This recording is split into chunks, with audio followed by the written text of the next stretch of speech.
Hey guys, welcome back to the channel. So again, this video is going to be focused on VITians, but then I'm going to speak about the Flipkart NEEV internship program. So Flipkart NEEV is a supply chain management program for undergrad students. So I think this is a very fantastic opportunity because generally these supply chain roles are typically reserved for post MBA students, and that's where the companies come for hiring for their internship programs. But this was the first time that Flipkart opened its gates for undergrad students for the position of area manager. So this was an internship this was like a 5-month internship where after the internship was done, based on your performance, you were given a PPO offer of an area manager, and this could be in all the different business units across Flipkart, be it large, non-large, like grocery and stuff like that. It could be an on-field job, it could be a central or a HO role. That was totally based on your luck. And this was the very first year this program had piloted back in year 2021. Yes. So in this video, I'm going to cover some basic things like what was the whole process like, what were the good things about the process that really helped. Other than that, I'll be sharing some tips and some additional information about such similar roles and the hiring that happens and the type of companies that visit campus for such similar roles. And again, for clarity, this role was open for only the mechanical engineers in college. So that was one thing. So I think I've shared enough pre-information. Now let's directly get into the video.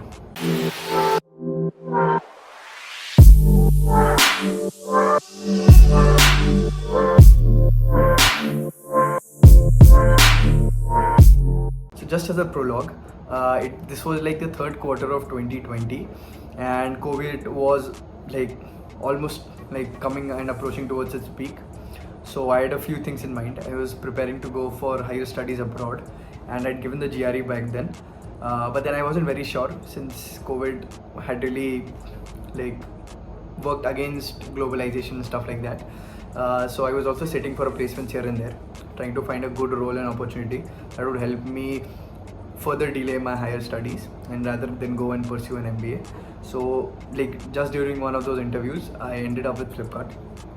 And I came to know about Flipkart, and luckily I got shortlisted and then ended up clearing the other 3 or 4 odd rounds, and I made it to Flipkart. So yes, now this was enough of prologue. Let me walk you through the whole application process and how was it structured. To walk you through the process, there were 4 rounds. The first round was a basic shortlisting that happened based on our resume, our CGPAs and our extracurriculars. Post that, there were 3 rounds. Out of these 3 rounds, there was one aptitude round. Now again, the questions in these round were of 3 categories. There was logical reasoning, there was verbal reasoning, and there was quantitative aptitude. Again, the questions were of medium difficulty. The biggest constraint was the time. So there was individual time allotted to each sections. For example, logical reasoning had, I guess, 7 or 10 minutes, and like that there was time allotted, and total, if I'm not wrong, there were 45 or 50 questions. It was like an hour-long test. Post this, we got another round of shortlisting, and then there were 2 interviews rounds that were left. Now, one interview was with an HR, the senior HR. So in my case, the HR was the HR leader for South India. The second round was with an operations executive or an operations representative. So this person was from the field, and the questions he asked were again very much related to operations and what we did in college. So one thing that I liked about the whole process was it was well accepted that we did not know much about supply chain, although basic theoretical knowledge was something that is expected. Some basic working of how a supply chain of a company works, how does fulfillment centers, distribution centers, first mile, last mile, how do these things work. That was the basic expectation. Other than that, it was all about what we did in college, what we actively pursued, and they were looking for like those spikes in our resume where we had some leadership role, wherein we were held responsible for a team and their output. And I think that is what sums up operations, be it at Flipkart or any other company. So yes, that was the whole process. Again, the HR round was where the questions were more like situational based, while in operations, the operations representative focused more on my resume and grilled me on my resume. Not exactly grilling, but then yes, like for example, it was a female interviewer for me, so she grilled me on what I did in college, what was the reasoning behind it, what was the impact that I created, and what was my learning. So I think somewhere or the other you should be very thorough with what you have written on the resume. Don't try to do BS on your resume, because a few of my friends did get caught in this. And like, for example, someone mentioned did some sort of like maybe programming or something like that, and then the interviewer actually got him on Google Meet. It was basically done online, so he got him on Google Meet and asked him to code something, then he couldn't, and that basically, that person got declined for the interview, and it did hurt his reputation as well. So yes, don't falsify anything on your resume, and know what you've done inside out, and like think what you've done through. For example, you should know what impact you created, what you learned, what you did right, and what you did wrong, and how you could have done that better. So I think these are 5 essential things. Other than that, try to answer the questions in star format. So this is like, you can read about the star format. So this is a format which Amazon expects its answers from in. So basically that's something Flipkart will again try to find. They'll also again focus very much on their core values. So try to basically learn that and mention that in your examples. Whatever examples you're framing, whatever situations you're giving, try to add that in this way, so that the interview is like, it's like a good way to see your cultural fit for the organization. As a student who's preparing for these interviews, I would say you need to be very self-reflective and thoughtful of the decisions you've taken in college and why you wanted to pursue a certain activity or like passion. So be prepared with those type of answers and questions. Like be more reasoned out on what you've done, what you want to do. And I think overall this form of self-reflection or introspection will really help you ace the interview, because that's what expected. I think the basic expectation that I found in the whole interview was the interviewer wanted to know whether you actually know yourself or you don't. So yes, I think that was the best way to put it. So both of these interviews were basically 3 or 4 days apart, and once these interviews were done, we were given an approximate time of 2 weeks, and the results were delayed by 2 or 3 days. That did add on to the pressure, but then we knew a tentative deadline when the results were going to be announced, and it was announced accordingly. So it took almost 2 weeks after the interview for Flipkart to turn around, and finally the offer letter, the main final offer letter, was rolled out 2 weeks before the internship started. So this is February of 2021. So in this part of the video, I'm going to share some of the things that I really liked about the process. So like some similar companies that came to the campus for hiring for these supply chain roles were Amazon, it was Myntra, there was Reliance, and there were a few other companies. But then the best thing about Flipkart was from the very first pre-placement talk that Flipkart did, there was a very clear timeline set. So I think that really eased out the overall pressure and overall uncertainty in the process. For example, Amazon did not have any dates, and some people heard back from Amazon like weeks later. While in case of Flipkart, there was a clear set deadline that there'll be the first round of shortlisting will be done on this date, the second round results will be announced on this date, and most of those deadlines were followed except the last one when the results were going to be announced.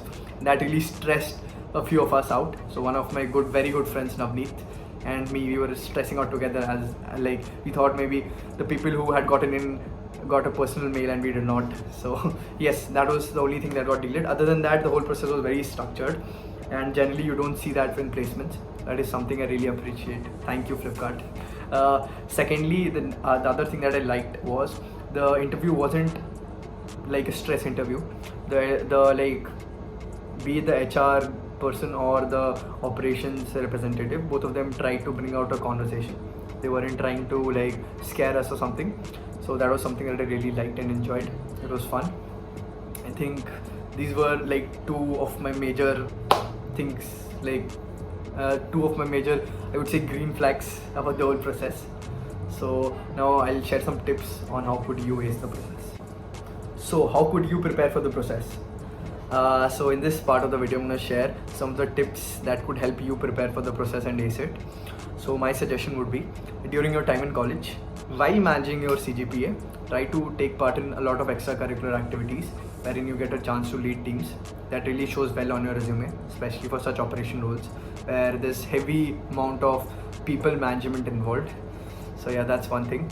Other than that, for the aptitude round, I would say from your 5th semester, you can start preparing for some sort of aptitude. For example, in my case, preparing for the GRE really helped. although the aptitude that had come was like a notch above the GRE level, but then some basic preparation from GRE really helped me ace it on the final day, because I did not have a lot of time before the aptitude round, because it was situated just after the shortlisting round. There wasn't a lot of time, although the back work that I'd done at for the GRE really helped. That's one tip.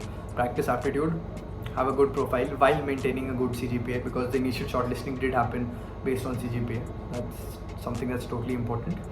Other than that, like, be confident and just let your stories be heard in the interview. So I think these would be the three major tips. So before I end this video, I have something interesting to share with you guys.